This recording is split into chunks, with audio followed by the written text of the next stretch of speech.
Hi, Moin. Hi, Thanks for Nisha. coming to TBH Beyond Borders. You're most welcome. And thanks for everyone who's listening.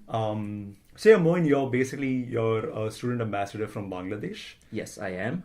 And today we're going to talk about Bangladeshi culture. And this is really weird because, I know Bangladeshi culture because we were sort of the same country. Yeah, just to say that we are both from subcontinent as much as is our close friend Ali. Yeah. So he's from Pakistan, by the way. Sorry. Also, before I start, I just want to say from India to Bangladesh, you're welcome.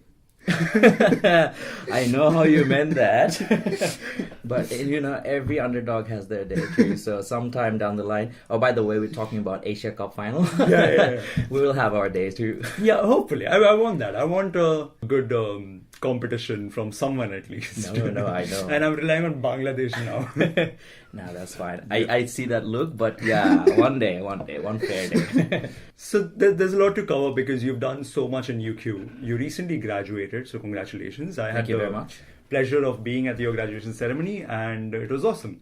Thank you very much. And I thank you for being there. And I also thank my other ambassador friends like Ali and Sikar for being there. In these years, you have done so much at UQ. I'll get to that a little later about breaking the ceilings. Sure. But before that, I wanna talk about something really positive that happened recently, which is you got a job Yes. at Hatch, which is really, really cool. Yes, it is. So that was quite a bit of what I would say one of our predecessors, Nozomi. She's also an ambassador. Yeah. She says that it's quite the hustle. Yeah. I would say that yes, it is, because I haven't given up like one bit since I've started pursuing. Yeah. And one day, luck, that 20% luck that didn't. Yeah, pay I actually want did. to, if you can tell people how, because you've spoken about the importance of networking and how networking was essential in you getting a job and most people getting any jobs. But a lot of people, like me included, I don't really like networking. I hate the concept of networking. No, you but shouldn't. yeah, you have convinced me that I should change that Yes, perception. you should. And I want you to tell people like your experiences because I think it's a great story. Yes. So I would start by saying that nothing you ever do is useless. So start with whatever you have in confidence for you, even if that be something as simple as volunteering. Okay, so this is one thing I use when I use volunteering every time. The phrase is, volunteering is love in motion. So this is very powerful. This is not just a say from me or someone who actually did say this, but it also helps you because people acknowledges your effort and starts vouching for you down the line. So why I say I start with volunteering is because that was actually my stepping point towards how I've developed my networking skills, collaboration skills, and whatever other transferable or interpersonal communication skills that you want to talk about. So if we fast forward that to how I got the job, it would essentially be because of one of the volunteering gigs that I did. It was specifically as an EA ambassador, EA standing for Engineers Australia Ambassadors. So one of the pre-event barbecue for industry representatives, I actually chatted with a very, very So basically, nice lady. you are the UQ representative for Engineers Australia. Yes, so UQ has 4 Engineers Australia student ambassadors. So one of them is me, 2 other girls, and a guy. So we are all very good and friendly. And that one of those pre-event barbecue, we had the opportunity to chat with a very nice and grateful lady. And well, what do you know? Down the line, she did pick up that I actually did apply for those positions down the line. And there, bang on, there was like this impromptu interview that third sentence down the line, you could feel that, you are being tested on like what kind of social skills you can bring, because this is very important, especially where I work in consultancy, that you need to have that bit of abilities to infuse your social skills with technical skills, because that's what client looks for. Otherwise, they won't just suck up on those technical skills just because you have them. So you went to this networking event as an ambassador, and Yes, you met I a did. person I did. who just happened to now be the person who recruited you for your job. Yes, That's it is very much like that. And Yeah. I cannot stress the fact, coming back to networking, that how much that is useful, because I did not stand up in front of her expecting that, oh, okay, this lady is going to give me a job. job. Yeah. Do not, because that's underselling your personality. Sorry about that. So you have to be able to talk to every kind of people. Doesn't matter whether they ensure your job or they push you to somewhere good, because that's what I did. And she actually really liked me, and I understood, because 2 days following that event, which went very smoothly, by the way, and I congratulate Engineers Australia. It's an event called Masterclass. They hold in every other university. After that event, 2 days later, I got an interview call from a colleague of hers, and she actually offered me for a interview down the line in a week's time. So which was very it's like this is how I say put it, like it's just hitting on that brick wall and trying to break that now. So I'm just heading towards it like a bull now, because I have that opportunity. So and after that interview, things went on and on in a good way, and I actually, after a week's time, I did hear back from them, and they recruited me in a very, very short notice, so much so that I had to process my paperwork in weekends, which is not something that normally in professional sector people does, but I am equally grateful to them that they have pushed it so fast, and I started working hence afterwards. And this is like almost 1 month down the line, I'm sitting with you in here as a employee of Hatch, which is by the way, Hatch is a global tier consultancy firm. It's a cool ass organization. I would say that it's pretty big. It's not based in Australia. It's based in something called a place called Mississauga in Canada, but it is worldwide. So it is even at places like India. It's in a place called Gurgaon in India. Gurgaon. So they have a place. So that's pretty much it. So this is very, very in a nutshell my story of how I got a job. But before that, I'm not saying that I haven't faced rejections. I have faced so many rejections that I've lost count of it. And it's through different medias, over phone call, over sometimes email, and sometimes maybe when I've asked in front and they have said that justified it, but they've still rejected me. So if you're facing these different media ways of rejections, just don't feel that there is something not good about you. There is. It's just the right person has not come yet. My guardian angel, I would say, is that lady that came up and secured that for me, and yours is going to come down the line. So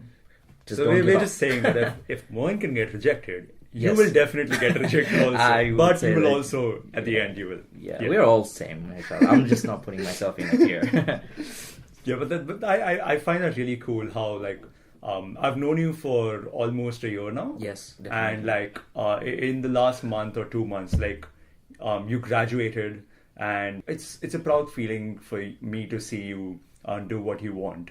And to get what you want. That's a really nice feeling. And I hope like everyone gets that feeling. And I have I would like to mention that I am like privileged to be sharing this platform, Brisbane International Student Ambassador, with 36 different other ambassadors who are from very many different countries, cultures, ethics, which is like not only you get or you others get the privilege of having me, it's the other way around too, because I believe it's a give and take equation. The world works in a give and take equation. In a sense, that is what this podcast is. It's a celebration of that kind of diversity and multicultural. And it's happening in Australia, which means like it can happen anywhere in the world, but Australia is also privileged that it is happening that it has this India. Diversity. Speaking of diversity, and especially because between us there is very little diversity, like I said before, because we are like I don't know if you are able to differentiate between Bangladeshis or Indians, because I can, but I'm always confused. Like I'm not very confident in like when I first met you, I knew, but otherwise I wouldn't be able to confidently state that you are from Bangladesh or India, because I think there's so much similarity in how similar we look. Yes, it's very much around that last bit that you said, how similar we look. It is not only us, I would say it's India, Bangladesh, Pakistan, Sri Lanka, maybe, but there is very close relation with even Afghanistan. So I have been told a lot of time that, you're from Afghanistan, and they took it as a shot in the dark, but I'm that is nowhere near from where I am. I'm from Bangladesh. So, but coming back to your point of how similar we are, it's just unavoidable. So a person from say other parts of Asia, say Indonesia or Philippines, when they say that, oh, okay, you're Indian, I can't feel offended because there's so much similarity in our texture, in our face cut, in the way we have our even facial hairs or expressions, you know, everything. So, everything. And also in the sense that I think I'm at a better end of the spectrum because if the population is higher in India. Definitely. A lot of people will guess that you are Indian or someone from Pakistan is Indian, than the other way around, because I don't think globally people are very aware of the different Southeast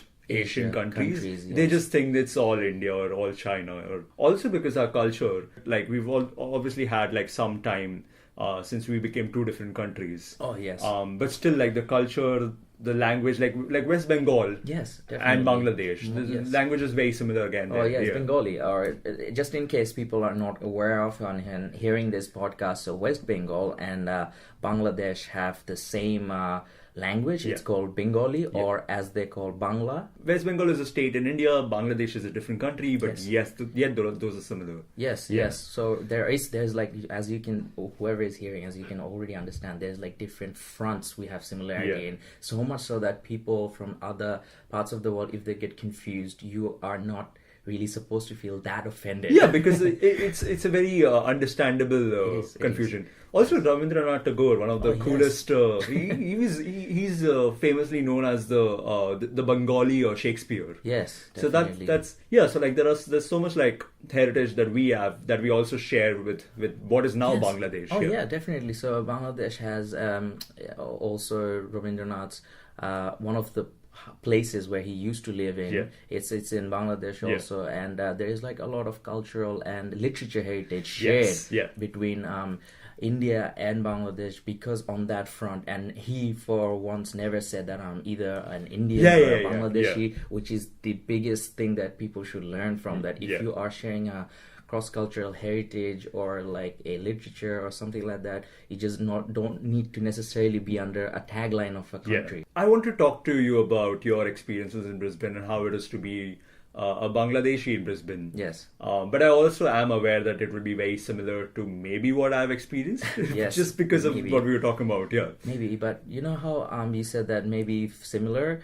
So yes, we do have similarities, but yet we have different experiences down the line, because you're leaving your experiences. I am not leaving it. I am leaving my experiences. You're not leaving mine. So in that sense, it just cannot, it cross connects on a similarity level, but it is also different. Now, coming back to your question, when you're asking me what has been my experiences, it's been bittersweet, I would say, because it's not always the good thing. And this is podcast, this is not social media, I would say. So I'm not going to say anything that is going to make others feel good about it or just bad about it. You can be honest. Yeah, I'm going to be brutally honest. Because, it's TBH, because we are to be honest. Exactly, to be honest. There you go. So I would say that starting from the bitter end, I did face a lot of challenge in terms of transitioning into coming from a subcontinental or even a Bangladeshi culture straight up to a culture which is so open.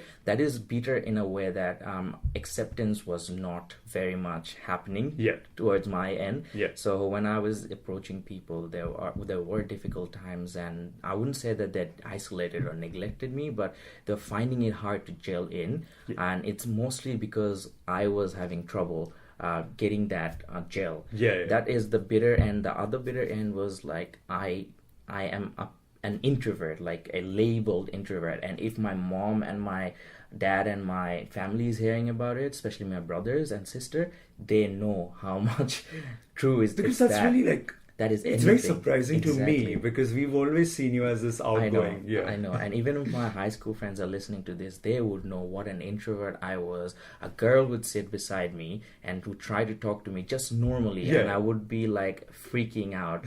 That kind of introvert I was, because it's not something that has gone well for me, especially in countries like Brisbane or Australia.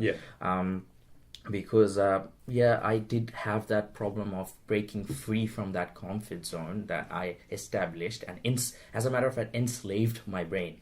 So what happened is when I did try to approach, I took a step forward, but 5 steps back. Okay, So that is a bitter memory that I have in here. But when I got to break free from that introvertness or like being in the bubble, I actually witnessed that there's this whole world of opportunities. And I thank Brisbane, Queensland, Australia especially for being open to that. And I saw that especially at UQ, my starting point was University of Queensland. There was no outside that for me. So University of Queensland does have platforms that actually helps you to break free and get support. Not only just break free. So my initial mentors or my supervisors, they were the people who were like my driving force. They drove me. They told me that, okay, you think you can't do this? We think we can do this. Now this is an angle that really works, because if the person who is judging you gives a positive vibe for you, not necessarily all the time, that helps you as a person to break free. That okay, you can do this. You can. You have that. You have that edge in you. So that happened over time in multiple UQ related volunteering, for example. Because speaking of UQ, there's so much that you've done. There are TV screens currently in UQ that show you doing a video. You did the UQ International Ambassador Program. You've been an ambassador for your faculty. You've done volunteering, you've done mentorship, and you've also, I know I'm missing one thing out. That's fine. I've done a multiple spectrum of stuff. So I have actually also won something called the Employability Award. So the Employability Award, and that actually touches how employable you are, and that you have to grow. That certificate doesn't come to you by itself. So I just remembered what I'd forgotten. You had also worked with the union. Yes. In the international in the international department. International department. So UQ Union International Department. It's different stuff that I'm doing at UQ, and I did actually at UQ. I'm graduated now. That has helped me establish as a person. As a matter of fact, one of the things that none of you guys actually know is my first gig as a volunteer at UQ was being a student leader for something called JSAP. JSAP is Jumpstart Academic Program. Yes, Jumpstart Academic Program, and I have deliberately taken that step because when I came in here, I didn't realize that there's something called JSAP. It used to exist, but I was completely oblivious because it's a completely new setting, culture, environment. I'm trying to fit into everything, and it's just a clusterfuck in my mind. So what happened is, in the very first year when I started volunteering, I volunteered as a student leader for JSAP and told the different ways you can handle things at UQ, not just IT-wise.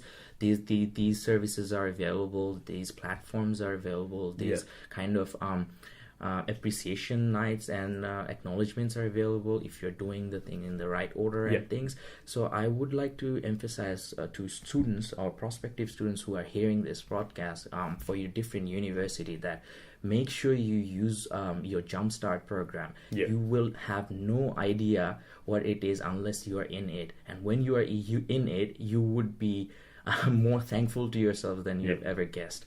Because that is true, especially as an international student, if you go to a different university. And this is an experience that has resounded with a lot of my friends who have gone to different countries and studied, is that when you go to another university, there is often so much going around that the experience itself is really overwhelming, that it really puts you back. It is. Programs like a Jumpstart program would really help, because it will take away the overwhelmness of the entire thing by letting you know what exactly is what. And then you can decide where you want to go from there. Oh, yes, definitely. Because there's especially with UQ, it's great, but when I first came here, there's so much that was happening. I wish I was quicker in accepting that and trying to keep up with the pace instead of just being confused or just being really introverted or shy with all the opportunities that are there. But look, don't be harsh on yourself. This is from my end because you have started as a postgrad and I have done my undergrad, and both has grad in it. It's just post and under. But the thing is, you shouldn't be too harsh on yourself in the sense that you couldn't pace up. I saw people who are very, very, very up to mark, still trying to catch up with the train of opportunities, because it doesn't just run at your pace, it runs at its own pace. You have to run to get that. So I would say that just in the future, if someone is coming to UQ, Griffith, QUT, or etc., just don't feel too harsh that if you haven't caught up. That's just like Mehshad is feeling. Please don't, because I know he has done really great job. I'm always like I don't want to focus too much on me, but I'm generally a very skeptical person and a critical person of myself, which is not. I know, but that's also good, but not bad. Yeah, but that's also what drives me. So like, no matter what I do, it will kind of never be enough because I'll always want to do more. Yes, you have that. You have that thirst to thrive. Yeah, which is not a sin, by the way. But so coming to a thirst to do things or a motivation or a drive. Something that I really admire and is inspirational about you is that you've always shown that drive, and you've always like broken ceilings here at UQ. You've done things that makes it really easy for Bangladeshi students. And like I don't know the extent of this, but like a small example is that if you do something which like you did the visa program, the ISA program, all these programs in your faculty, you have a name. Yes. When you have a name, it's also attached to your country. Yes, definitely. So when like there are other Bangladeshi students that either enroll in your faculty or want to do the programs that you do, it's actually easier for them now because you've left a positive impact. Yes. But you've also you've in a way also changed the perception of Bangladeshis / brown people in everyone who you've encountered with, and that's also what I meant by breaking ceilings, is that it's when like if there were no Indians before me, and there have been a lot of Indians who have done a lot of good stuff for this university, but let's say if there weren't, then I would have to start from the ground zero. Yes, which is like I have to first like. I have to change the perception that people have of me because there's a lot of misconception that happens on that front. Yes. Then I would have to make them really comfortable with the fact that I'm from this different country, and you have to build up from there. But the thing is that all the Indians who have studied before, who have done cool stuff at the university, have already done that for me. Yeah. And you have contributed to doing that for Bangladeshis and brown people, which is really cool. Yeah. Yes. So the price ceiling point that Mehshad is talking about, yes, perception. Yeah. I'm going to touch on that. I have to, because look, the thing is, I don't despise people who carries these kind of perception, by the way, but it's okay. I do not despise, that's what I said, but you need to come in terms with the fact that there are people who are outliers in that area, but also those outliers are creating a positive example for the future generations to come and follow that. And one perception that people almost all around the world carries about Bangladeshi people especially is that they are not necessarily presentable or smart. Okay. That's one thing that everyone should know, that I have faced it repeatedly over times over question that reflects this. And one other thing is they think in two angles, which is like lazy and shortcut, which means like you probably will not take the path from A to B to C. You'll probably go just A to C. Okay. So those because one is because you want shortcut, one is because you're lazy. So these three things that actually runs in the mind of a lot of people I have come across in my journey till now. I have broken that and successfully broken that to the point that they told me that, okay, I'm sorry, I must have assumed you, rather than seeing what you can do as a person first, and then as a representative of your country. Yeah. So these perceptions are one of the ceilings that I've broken here, and it's not just me. I can be taken as an example. If any of you are taking me as an example, I'm very grateful for that. But it's not only me. I want the future generation of people coming from the South East Asia especially, and even from my country, say Bangladesh, to carry this forward. Be presentable, be sharp and succinct when you're talking, because people appreciate that, and also show that you're not a shortcut or a lazy person. It's a stereotype that they're living on. To help them break that stereotype. They're people as much as you are. Other angle is maybe they have met those kind of people who portrayed these things. So they have taken it from there. So stereotype builds up over time, right? It's not a thing that right? But it's also very difficult to get rid of. Like if someone has an idea of someone from a country, or like people from a particular country, it's very difficult to break that. I know, but it can happen. I am a living, breathing example, and I'm not just boasting about myself, but I did kind of successfully to a certain point did it. It's refreshed the Bangladeshi identity for a lot of people that I know, which is nice. Which is what the point is. That's amazing. That's inspiring because I want to do something like that. I want to leave this, when I graduate, I want to leave this place to be something that is more welcoming to Indians because they have a nicer image of Indians now that they've met me and people like me who have been awesome. Oh, yes, definitely. Yeah. And also, speaking of coming here and facing challenges, what have been your biggest culture shocks when you came here? Okay. This is fun because culture shocks are essentially something that's unavoidable. I'm sorry, whoever listening on a podcast, if you're going to a different country, it's brace yourself. Probably going to happen. Yeah, it's going to happen, but doesn't mean that you have to sweat over it. It's something that's actually an enjoyable part, and you can break a laugh over it a few years down the line, just like me and Meshal are doing right now. So one of the culture shocks that I face coming to that point is with the South Americans. Okay, so South Americans has a very, very, I would say, a very unorthodox, a very beautiful way to greet people, which is the males give a kiss to the cheeks when they greet, and the females also give a cheek to the kiss when they greet. Kiss to cheek. So, and that's actually a gesture. That's actually a gesture that he or she wants to be a friend, or like hi, hello. Yeah, it's a warm way of greeting. It is. So exactly that. Mine, Meshad's words. Those are the words. But the thing is, I wasn't used to it, and coming from a subcontinent, Meshad, you know, of all people, that we are anything but used to those. We're not very. We're not in touch with our emotions in an expressive way.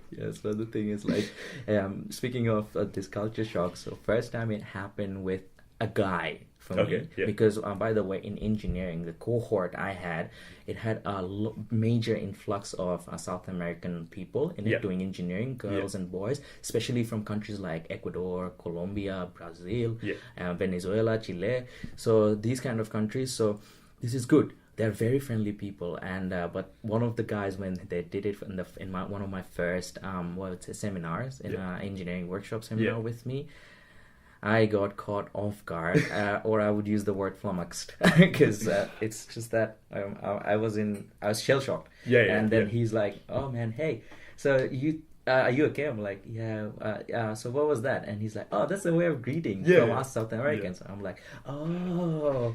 And then this is like a culture shock that I faced, but in a good way. Because from henceforward, I actually did that with other South Americans, like girls and boys, who were very surprised that I am doing it despite not being from the culture. And then I told them that I learned it.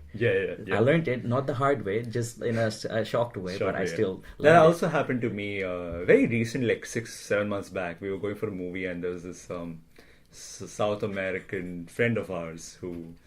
she's greeting me, and I normally am a very I get awkward really easily. I'm not a very touchy person. I get really awkward. So but I've actually since then I've actually started to have an appreciation for that, because there's something really organically warm and affectionate and endearing.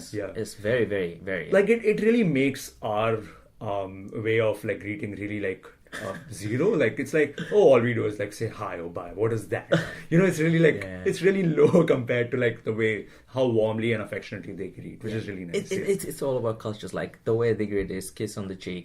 The way we greet is probably hey, hello with a hand wave. And if you're sometimes you'll give that half Muslim hug. Muslim hug, and then in countries like Western countries or even Australia with a firm handshake. Right. So it's also setting that tone up when the culture changes, and if you adopt to it, which is one of the very many things us ambassadors, and courtesy to Brisbane International Student Program by Brisbane Marketing, we can do that because we are learning.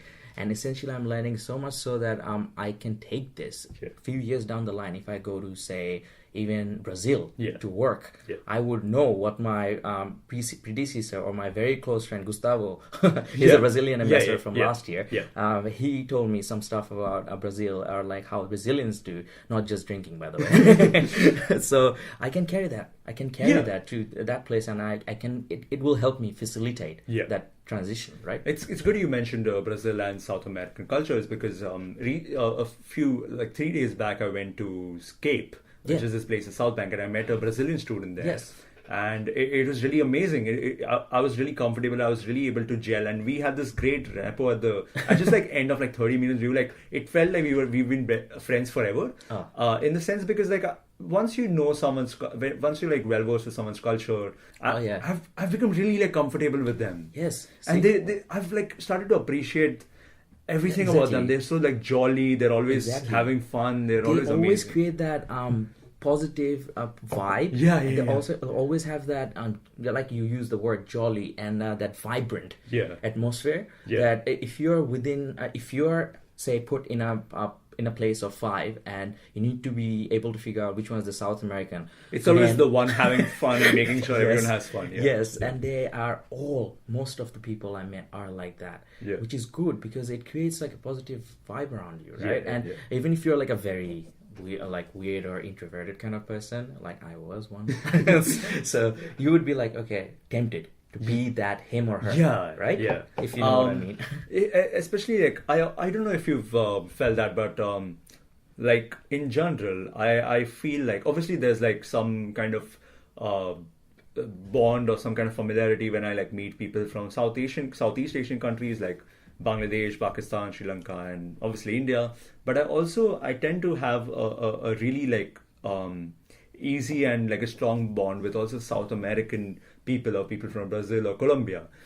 I don't know why that is the case, but I think there's a lot of similarities between culture even there, especially with like the dancing. We're like, the dancing. So touching from dancing, let's elaborate because you have Bollywood.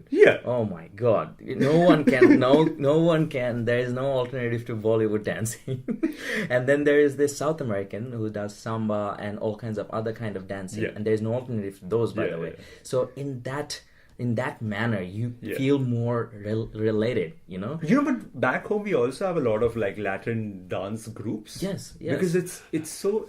I don't know if it's similar or if it's so like if both of the dance forms are so passionate and enthusiastic, is that people who like one often also like the other. It's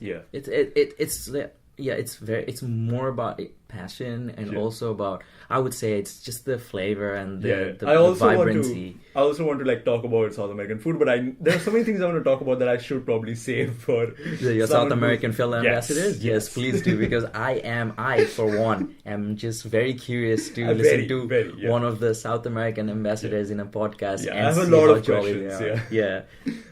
So we'll move on to something a little light, less serious, which is how has Brisbane been for you? Brisbane been very kind to me, but also been a roller coaster ride. Because the moment I was dropped in here, I had to first off change culture, setting, environment, people, a lot of things, or a mix of all of those. So that was a big challenge. So if it was a big challenge, I had to face that, right? So it's roller coaster because when I was trying to fix into that or fit that, I also had engineering, a full swing going on, and excuse my you're still used to being a student. Yes, so much. So I was a full-time student in here, and one of my visa condition is you cannot have less than 4 courses. And when you're doing engineering means it entails 5 days of studies. So 5 days of for coursework and all that stuff and everything all together, and plus managing that with trying to fit into the culture and setting and everything. It was very challenging, and it was a roller coaster ride on the other end too.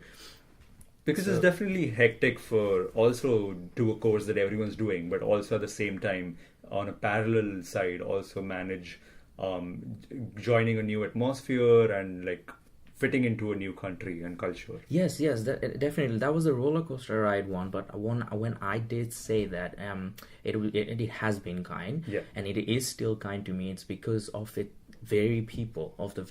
So I have not only met you guys, and I'm not a social outcast, so I have met people who are not international, like us in domestic students, and they have been very, very, very good, and they have been very, very, very friendly, and I have used that many varies because it is like and they have made approaches, and it's not just those students I'm talking about. I'm talking about a passerby in the road, and I'm walking and I have no idea where I'm going, and I asked, "Hey mate, So that sparks the conversation. Yeah. And then he or she would be so kind that he or she would lead you to that place if they have time. And Yeah. I have been a recipient of that. Yeah. And that's why I keep saying that it has been kind in that sector. It has been also kind in giving me opportunities. So, Brisbane is called the new world city. Yeah. So I would say that I think it's also sticking to its tagline very much because these kind of things on people also projects a lot of impression about the city. Yeah. So when they're doing it, you might as well feel that it's actually sticking to its tagline. Yeah, I completely agree with that the people are, majority of the people, I would say, are very kind and welcoming to international students or international people. Yeah. One other thing I want to talk about Brisbane in terms of the kindness is its sky. Oh my God, I would relate this to kindness because its sky has been amazing. Like whenever I get really sad or something remotely sad, you just look up and you feel like, oh wow, what a beautiful sky, and it diverts your mind. Recently, no offense to people who lives in Melbourne. Recently, I've been to Melbourne, and I try to do the same. And it felt like, okay, all right, that's not a good thing. What we're basically saying is Melbourne, get a new sky. Okay. No, it's just unparalleled. That's the word. Brisbane sky is unparalleled in whatever season you are in, because it does fit. I think the stat says that 280 to 286 days of sunshine in Brisbane. Something like that. Yeah. So, and it's just not sunshine. It's just the whole package that it brings. That is so like. It very enticing. It very rarely gets very dull and gloomy weather-wise. It doesn't. Yeah. And also, when you've come here, you've left your home behind, your background behind, your culture behind. When you're here, what do you miss the most about home? Street food. Yeah, fair enough. Street food. Yes, they are unhygienic. Yes, they are oily. Yes, they are made in I don't know what kind of. You know what? I'm a huge endorser. I'm a huge endorser. Of street food. Even though I know it's unhealthy, even though I know it's messed up. I will fight anyone to protect street food. Yes, because it's a part of what you have like grown up to, right? So I would take that. What's a small stall in our country? It's called, in Bengali it's called tong. Yes, tong. It's like a very small remote stall in the middle of, say, is that like one stall or the chain of stores? No, one really stall, okay. Like a mini stall where they have this mobile foods hanging by the street side, and the cup of tea in there, it's amazing. There's no comparison to that. I wouldn't go to Westin to drink a tea for that. Sorry about that. No, but that's fair enough, because it's like unparalleled. Even in like both our countries, especially in India, that most of the most delicious food I've ever eaten is not necessarily been in a huge restaurant. It's always been at this stall with this really passionate person who's been making, whose family has been making, say, tea or generations. Whatever. Generations. Yes, this runs it. And it's also with the food, right? There's a lot of like Indian food that's available here. Yes. And my biggest criticism, and I don't know how exactly to put this, but when I eat food back home, it's not really eating food. It's there's a feeling of happppiness that comes with it. When I eat food here, I taste the food, but I don't get happiness from it. I don't know. It's such a bizarre feeling. It is. I get Mehshad what he's trying to say, and trust me, if you are an international at any corner of the world, hand in heart, you face that. So you would be lying if you aren't, because low key you face that. But some people like Mehshad high key faces that. So it's nothing bad. But what's coming back to your question, what do I miss other than that is my obviously I would say family. Family in terms of like, how we have regular gatherings and stuff like that. So it's not in here that every day you can go to a gathering or an invitation, but back in Southeast Asia, in countries like ours, they're very social. It's very like that is actually considered as one of the main social I don't know what do you call it, events social, events. I wouldn't call networking because it's with family. So this is if you're in family business, then that is a networking event for you. But like I wouldn't still call it the networking. That would be confused. I would be so super confused about that. But anyway, so that I missed a lot. But having said that, it's just the way it is. Like, you cannot have everything and still be yeah, doing some stuff that makes you unhappy, you know? Yeah, there's obviously going to be some things that you miss. Yeah. And there are obviously new things that you'll find here. Yes, I have found very many new things, people. Yes. So it's a mix of both. So I would say I miss my mom and dad also. Yeah. Because the thing is, I was brought up. My upbringing was like that my dad always worked in because he's been a civil engineer for a public works department, PWD, in Bangladesh for over 40 years. And he's kind of a person who's workaholic, so he has much been in that terms, whereas my mom has taken care of all the children. So I know I've been going a little bit deep into my family thing, but the thing is, why I miss them is because there is this there are these things that you learn from that kind of pair, that okay, you can be workaholic, but doesn't need to be also just workaholic. You can take the good things out of everyone, including your mom and dad. So you can try to like strike a balance between being a workaholic and also a family. Integrate it. Like I tried, and my mom is socially very, very, very active. So one of the things, maybe genetically, it helped me also down the line once I passed that introvert stage. My mom, my elder brother, I would say that these two person are as social as they get. They are part of communities. They actually organize events, and they are very, very fluent with friends. Active citizens, active community members. Active like voices of their own communities or like friendships and all friend that. Circles, friend circles and everything. So I actually miss those kind of learning those kind of things more from them.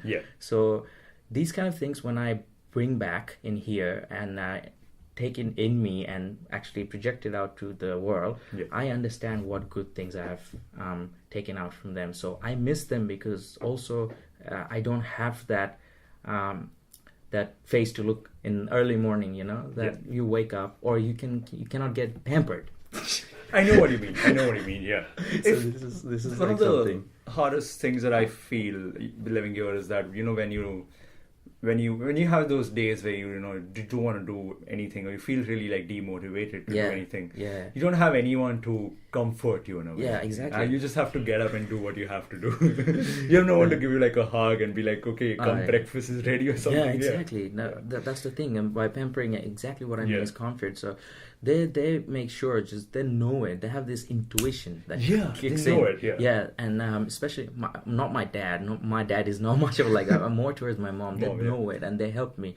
And these kind of things you miss in here. Yes, you're growing up, but you will still be their child. As much as they are a child of someone else, right? So you'll always have that place in their life, and they'll have in your life. And one other thing that I want to talk about and actually say I learned from my mom and dad both is one other thing in 3 different words is about principles, about behavior, about gratefulness.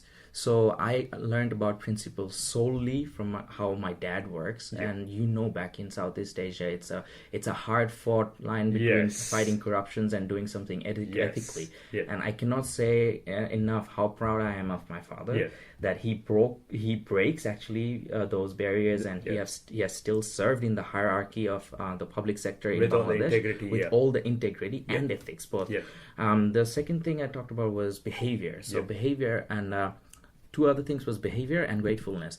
I have learned these from my mom especially. Yes, my dad was a part of it too, but my mom especially, because it doesn't, I don't have to pay you money to be grateful to me. Right? I mean, if you pay me money, I will be grateful. Well, you'll be grateful, but gratefulness is like an abstract. You can't buy that, right? So I would be like eternally grateful to my mom for teaching me that in very many fronts. So that and behavior. Behavior is one of the elements of your personality. If you're projecting a bad behavior, it doesn't matter if it's with your brother or if it's with your sister or someone just down the street, even with a beggar, that leaves a bad impression, right? So if you're gonna give a good good idea or good positive vibe of your personality, just maybe behave well. Yeah. So yeah, these things I miss out, because I know for a fact that my mom still continues to be that, because that's not something that she had a timeline that I would do from 19 something to 19 something. That wasn't a phase. Like it wasn't like a Linkin Park thing. Like it gets done. Yeah. No, it's not like that. So I actually have this thought which I've always had for some time, is that if only people behaved as well in real life as they did on social media. They cannot. The world will be a better like place. Nashal, I'm sorry, I will object to this. They cannot, because the point of Facebook and Twitter is so that people can see how good your life is. And also Instagram, if I may add, because I'm actually very prominent in Instagram. We'll put your link, please, everyone. Follow Moin. No, that's fine. You don't have to necessarily. But yeah, what I'm saying is they will try to see what's the good things happening in your life on social media, and if you want them to see other stuff, like what the struggle actually going through, it either has to be through meeting you, consulting with you, talking with you, or having a cup of coffee with you. Then they will know that, okay, behind those nice pictures there's this guy XYZ, not necessarily Moin, that actually fights or combats these kind of troubles and tackles these kind of troubles that has come in the way before he actually got up into there. Right. So it's a mix of both, man. But social media and it will never. But you have a really inspiring story, and I hope this podcast does put a story behind the pictures that people see. Definitely, hopefully, if you are already a friend of mine on Facebook or Instagram, the pictures that you see, one of my friend, actually a very close friend, she did say to me over dinner that, oh, okay, your Instagrams are full of so nice and happy stories and your things, your pictures, and this was my reply to her, that that's what Instagram and Facebook asks you to do. I can't avoid that. Doesn't mean I don't face the struggles. So with India and Bangladesh, so what do you think, and this is a question I normally ask most ambassadors or people who I talk with, is that what do you think is the perception of Indians or India? And you can be honest if it's good or bad. Okay, brutally honest. Yeah, brutally honest. I'm going to be starting with the negative one. Go ahead. Your accent. Okay. What do you mean accent? Okay, so listen. We have the same accent. I know. This is one thing that the perception that I would say in terms of my country carries towards you.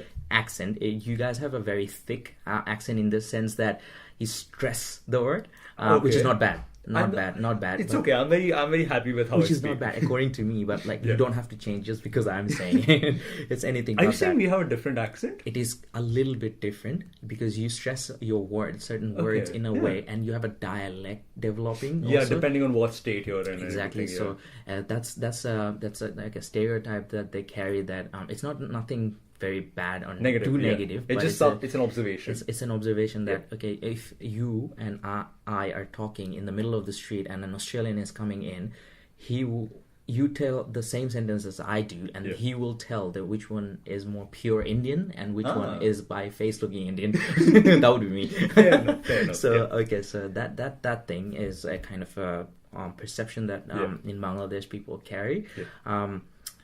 Within that, can I just say one thing? Just don't feel offended. No. Your V's are never V's. Your V's are always W's. I know. I'm not sure. I don't think that's an Indian thing. I think that's just me thing. No. It's an Indian thing? Yes, it is. And it's not you that I actually completely focus on. I have had fair share of Indian friends before you. So they all say we. Okay. So this is, by the way, whoever you're listening, if I'm doing very, this is very from me. Wary, that also means very, and that's spoke by an Indian person if he's speaking or she's speaking in a very fast pace. So wary is actually very. So V has this trouble. I still can't distinguish between so wary is you're saying the V in a W way. Okay. Wary. So a person trying to distinguish will not be able to figure out that if you're saying I am very happy or I'm very happy, and he or she would wonder what is wary, and that V. They will think it's probably the wary from WEARY. Yes. Okay. So that's one thing that actually goes on in Bangladesh that people know that you guys have a problem with V. But then we understand it. Like. Literally. If I'm saying very happy, people better understand which very it is. Okay. Yeah, that thing, and the good things that we carry about India is food And the other thing is Bollywood. Bollywood. Who misses yes. Bollywood? Okay, look, this is like a hand in heart. Yeah. My family, especially my sister and me, Yeah. we have been following Bollywood for a while. Yeah. And we actually, one of the reasons why I am actually a proficient in terms of speaking Hindi, I will speak with you in Hindi and you will understand, is because Bollywood. Bollywood, yeah. You have to understand. Because you also recently mentioned Three Idiots. Three Idiots, yeah, it's a movie. It's one of my favorite movies. So, anyways, for people who don't know Bollywood, you would probably be a little bit off track. Who doesn't know Bollywood? But it's one of the things that actually very, very, very... It's so good about India that it's hard to miss. It's hard to miss. Bollywood and the food. Food is also like... Oh my God, like dosa. Yeah. One of my favorite. Oh, that's actually surprising because it's... Pav Bhaji. Pav Bhaji, yes. Yeah. And you know Pav Bhaji, you write as P-A-A-V, but you actually say Pav. We say P-A-O. A lot of places has P-A-A-V, but you say Pav. But anyways, not the place where Pav... Now, I don't know if this is a substantiated fact, but the place where Pav Bhaji was first started is 2 minutes away from where I live. Really? Yeah. And that would be Mumbai, right? Yeah. Oh, wow. That makes so much sense. Yeah. So those kind of food, like I mentioned 2 of them. There's like 100 more that plus that I like. So food, I also say to some extent the people, especially... It doesn't necessarily mean just you, by the way. Just because you're from Mumbai. There's like a couple of people that I've met who are in here from India itself, not just necessarily born in here, but has an Indian origin. There's 2 different fronts, right? Yeah. So I have met all those kind of people, and they're very nice. They're helpful, but so these kind of things are like in the bittersweet ends that I have the perception, and my people also, similar people, also carries these kind of things about India. But I like that like relations like on a geopolitical or like even on a social scale has been largely positive. And I'm not saying that. There's a statistic that was done in 2014 that said that 70% of Bangladeshis have a very positive experience or perception of India. Yes. Which is great. Yeah, you do. But I want it to be higher. No, it will go higher. You know what, we have actually, this came in like just one day back. Or today, I'm not sure. But they are actually starting a cruise from Chennai to Cox's Bazar. Yeah, Cox's Bazar. Yeah. That's the longest beach in Bangladesh. Yeah. And so there's a cruise that's going to happen between between India and Bangladesh, which would be really cool. And that is, speaking of Cox's Bazar, can I just tell you that it is around the Sundarbans, and Sundarbans is the largest mangrove forest in the world. Yeah. So that's in Bangladesh. You know what Sundar means, right? Yeah. It's good. Beautiful. Yeah, good, beautiful, yeah. Good looking. And Sundarban also houses the rich and royal Bengal tigers. And also the biodiversity there is crazy. It's great. It's just a little bit touching on the Bangladesh's heritage side, but essentially, if it's running from Chennai to Cox's Bazar, I would for one be in there once at least. Definitely. Now there will be no excuses for us to not meet after this. And I actually wanted to go to Chennai, the South Indian side, because I want to explore more dosa? of their... No, not dosa. Dosa and idli, just not because of that. Also because of they have very beautiful mountainous areas, and their culture is also so... even within India, it's a bit different. It's very... like you cross the state and suddenly it'll be a different culture. It's nice. I might be biased, but it's nice. But they're also very kind people. Yeah. Like I have a friend in here, not a friend, a lot of South Indian friends in here. So he or she, they're all very nice people, kind people, warm-hearted people. I would say. So those kind of perception also comes in as a Bangladeshi. I would say that we, as a race or as a country, people think like that about Indians too. So. Yeah. Not necessarily just me. A lot of people think like that in that area. So. And I'm glad we're like these sister countries. I like to call us like sisters. Definitely sister countries. Not only us, India, Bangladesh, Pakistan. Well, let it just be us. Okay, right now it can be us, but definitely we're sister countries. No, like for everyone who's listening, I'm not making a political statement. Ali, who is the Pakistani ambassador, is sitting next to us, so that's why this is not a very political podcast. No, it's anything but that. We all love each other. So that was. Do you have any things that you want to talk about? Is there anything that I might have missed? Okay, yeah, I have a nickname, so everyone should know about it. For me. No, I have a nickname. You have a nickname? I have a nickname. What is it? It's called Sanju. And No way. Yes, and it's from an Indian Bollywood I know movie. Sanjay Dutt, Sanju. Yeah, but that's not from where it was taken. My eldest brother named me from a movie. It's called Jojita Vosikandar. It's a movie Jojita was John, huh? Yeah, Amir it's Khan. a movie by Amir Khan when Amir Khan was really young. Yeah, It was yeah. one of the very first movies. So from there, he took out this name for Yeah. me and he gave it to me. So I have a nickname, but just FYI, it's not necessary that you call me by that. This changes everything. I'm no, gonna call you Sanju from No, now. that's fine. But like, yeah, that's one thing I wanted to mention because it's a podcast. And It's such a a very nice casual fact. thing, Yeah, so- it's such a nice trivial. Nice trivia. It's not trivial. yeah, and it's at the end, I would just like to keep emphasizing that people who are working towards your tertiary education in international fronts, just be pursuant. Yeah. Your time will come, and it doesn't matter in what front. Does volunteering, social, or like employability. It is very, very important that you be pursuant, you be persevering.